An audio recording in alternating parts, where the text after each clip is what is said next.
देवरिया में जमीन विवाद में एक ही परिवार के 5 लोगों की हत्या हो गई है। जानते हैं क्यों हुई? 2014 में 8 बीघे के जमीन का मुकदमा शुरू हुआ। 8 बीघे जमीन प्रेमचंद यादव ने फर्जीवाड़े से लिखवा लिया। सत्यप्रकाश दुबे के भाई की जमीन थी। 2014 से मुकदमा शुरू हुआ। सत्यप्रकाश दुबे थानेदार के यहाँ, तहसीलदार के यहाँ, एसडीएम के यहाँ, डीएम के यहाँ, कमिश्नर के यहाँ, सबके यहाँ चिट्ठियां दे दे के थक गए कि हमारे भाई की जमीन उन्होंने फर्जीवाड़े से लिखवा लिया है। कुछ नहीं हुआ। सत्यप्रकाश दुबे मुख्यमंत्री कार्यालय पे जन सुनवाई के पोर्टल पे भी चिट्ठी लिखते रहे कि हमारी जमीन लिखवा लिया गया है। कुछ नहीं हुआ। लेखपाल आता था, बाकी पटवारी आते थे और इधर उधर करके चले जाते थे। इसलिए चले जाते थे कि जो प्रेम प्रकाश यादव था वो पॉलिटिशियन था, उसको सत्ता का थोड़ा आशीर्वाद प्राप्त था। 2014 में सरकार भी उसकी थी, उसी पार्टी का वो नेता था, उसी पार्टी से चुनाव भी लड़ जीत गया था। तो उसके खिलाफ न लेखपाल बोलता था, न पटवारी बोलता था, न एसडीएम बोलते थे, न एडीएम बोलते थे। सत्ता की उसकी हनक थी। 2017 के बाद सत्ता तो बदली, लेकिन इसके बावजूद भ्रष्टाचार तो खत्म हुआ नहीं। वो चूंकि पैसे वाला था, पैसे खिलाता रहता था। जब भी कोई जांच आती थी पैसा पकड़ा देता था, पैसे लेके चले जाते थे। अब उसके बाद एक ही परिवार के 5 लोगों की हत्या हो गई। इस हत्या के लिए कौन जिम्मेदार है? वो लेखपाल जिम्मेदार है जो भ्रष्ट था, पटवारी जिम्मेदार है जो भ्रष्ट था, या तहसीलदार जो जिम्मेदार है जो भ्रष्ट था, वो जो जांच नहीं कर रहे थे वो भ्रष्ट था, या वो जो मुकदमे की सुनवाई नहीं कर रहा था वो भ्रष्ट था। मैं बार बार कह रहा हूं, इस सड़ी हुई न्यायिक व्यवस्था के कारण, सड़े हुए कानून के कारण भारत में कर लाखों लोगों की हत्या हो रही है। अगर 1 घंटे के अंदर मुकदमा दर्ज हो गया होता, 1 महीने के अंदर जांच पूरी हो गई होती, 1 साल के अंदर मुकदमे का फैसला हो गया होता, तो 2014 में मुकदमा शुरू हुआ, 2015 में फैसला आ गया होता। ये मर्डर ही नहीं होता। ये मर्डर इसलिए हुआ है कि हमारी पुलिस व्यवस्था सड़ चुकी है, न्यायिक व्यवस्था सड़ चुकी है और पूरा तंत्र भ्रष्ट हो चुका है। आप केवल पैसा खिलाइए, किसी के नाम पे आधार बनवा लीजिए, पैसा खिलाइए, किसी के नाम पे राशन कार्ड बनवा लीजिए, पैसा खिलाइए और किसी की जमीन किसी के नाम करा लीजिए। तहसील तो भ्रष्टाचार के अड्डे बन चुके हैं। वहां पे सब कुछ फर्जी होता है। फर्जी फोटो खिंच जाती है, फर्जी साइन हो जाता है, फर्जी जमीन की रजिस्ट्री हो जाती है, फर्जी पूरा लेन देन हो, सब कुछ फर्जीवाड़ा होता है। आज भी 5 लोगों की हत्या हो गई है।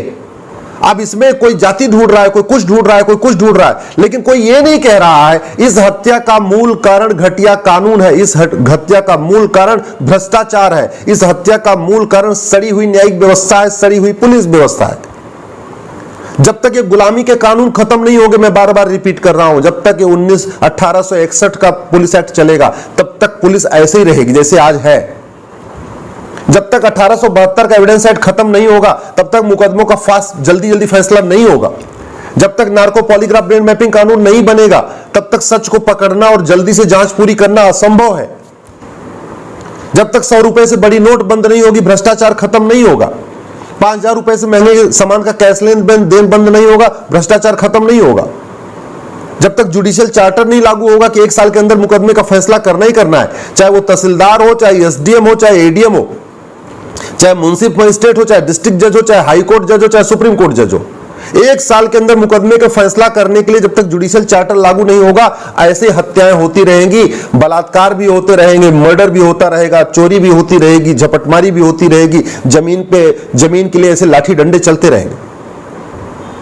आज की डेट में जो सही व्यक्ति होता है वो थाने जाने से डरता है, मुकदमा लड़ने से डरता है, उसको लगता है मुकदमा हो जाएगा, सालों साल चलता रहेगा, इसलिए विश्वा अपना नुकसान भी सह लेता है, लेकिन कोर्ट नहीं जाता। दबंग जमीनों पे कब्जा करते चले जा रहे हैं गरीबों की। सत्यप्रकाश दुबे गरीब थे ना, दबंग नहीं थे, तभी तो प्रेम प्रकाश ने उनके भाई की जमीन अपने नाम करवा लिया और 9 साल से वो लड़ रहे हैं मुकदमा, उनको न्याय नहीं मिला और न्याय नहीं मिला उनके पूरे परिवार का सफाया हो गया। इसके लिए कौन जिम्मेदार है? वो जिम्मेदार है जिनकी ड्यूटी है कानून बनाना, वो जिम्मेदार है जिनकी ड्यूटी है पुलिस रिफॉर्म करना, जुडिशियल रिफॉर्म करना, लैंड रिफॉर्म करना। प्रॉपर्टी को अगर आधार से लिंक करने के लिए कानून बन गया होता बहुत सारी समस्याओं का समाधान हो गया होता। 1861 का पुलिस एक्ट खत्म करके एक नया पुलिस एक्ट बन गया होता, पुलिस चार्टर लागू हो गया होता, बहुत सारी समस्याओं का समाधान हो जाता। भ्रष्टाचार को जड़ से खत्म करने के लिए जो दुनिया भर का टैक्स सिस्टम चल रहा है इसको हमने खत्म कर दिया होता, 1 नेशन 1 टैक्स लागू किया होता, आपका आराम से जो है भ्रष्टाचार खत्म हो गया होता।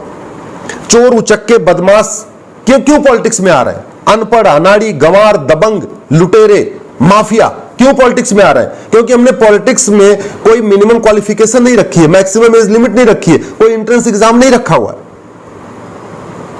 चपरासी बनने के लिए भी एग्जाम होता है, होमगार्ड बनने के लिए एग्जाम होता है, कांस्टेबल बनने के लिए एग्जाम होता है, बीएसएफ में सिपाही बनने के लिए एग्जाम होता है, बैंक में क्लर्क बनने के लिए एग्जाम होता है। लेकिन ग्राम प्रधान बनने के लिए, पार्षद बनने के लिए, बीडीसी मेंबर बनने के लिए कोई एग्जाम नहीं है। तो जितने गांव के लुच्चे लफंगे दबंग होते हैं, वो अपना गांव के लोगों को धमका के, लालच दे के, शराब पिला के, पैसा बांट के, कुछ करके कोई पार्षद बन जाता है, कोई प्रधान बन जाता है, कोई बीडीसी मेंबर बन जाता है। थोड़ा और पैसा आ जाता है, फॉर्च्यूनर वगैरह खरीद लेते हैं, उसके बाद फिर विधायक बन जाते हैं पैसे से टिकट खरीद के। इस व्यवस्था को बदलने की ड्यूटी किसकी है? मैं बार बार कह रहा हूं, तू मैं करने से, आरोप प्रत्यारोप करने से, नूरा कुश्ती करने से, बतौलेबाजी करने से, लच्छेदार भाषण देने से समाज में कोई बदलाव नहीं आएगा।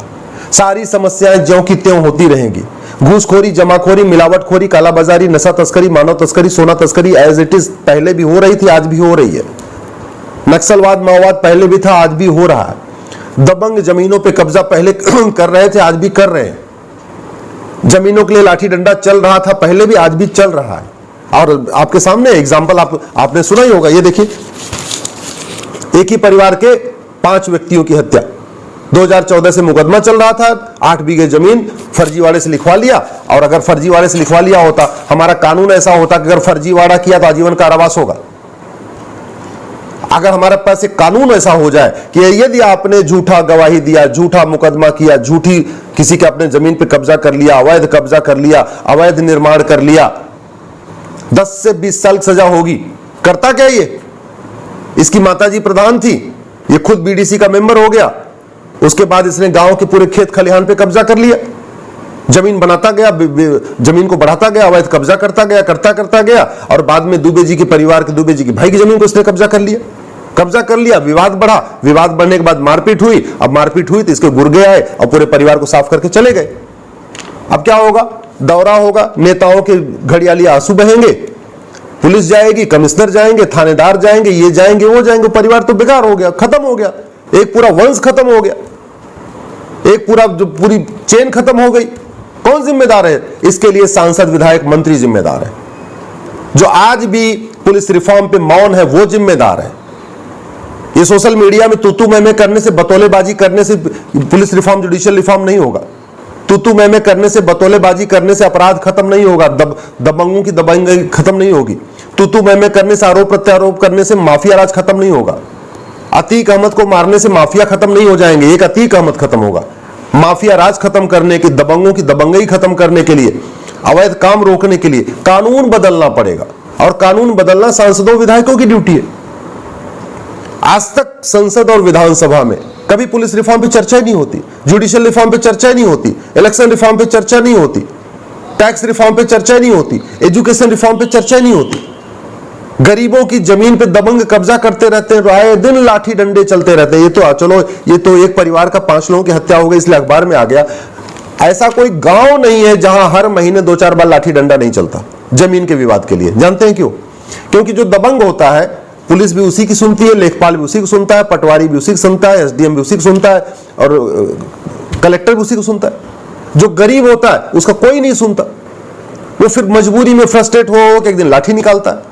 ये चल रहा है पूरे गांव में, समाज में यही चल रहा है। पता नहीं नेताओं को दिखाई क्यों नहीं दे रहा, मुझे समझ में नहीं आ रहा। इसलिए मैं कह रहा हूं, कम से कम इस देवरिया की घटना से सबक लीजिए।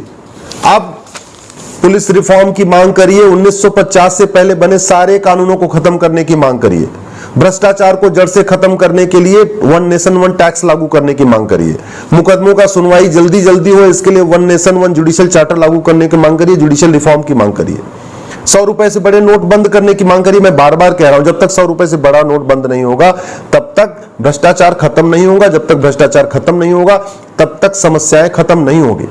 यदि आपको मेरी बात ठीक लगी हो, इस वीडियो को अपने 10 साथियों को भेज देना, और नहीं तो कोई बात नहीं, तू मैं करते रहिए, समस्या ज्यों की त्यों बनी रहेगी।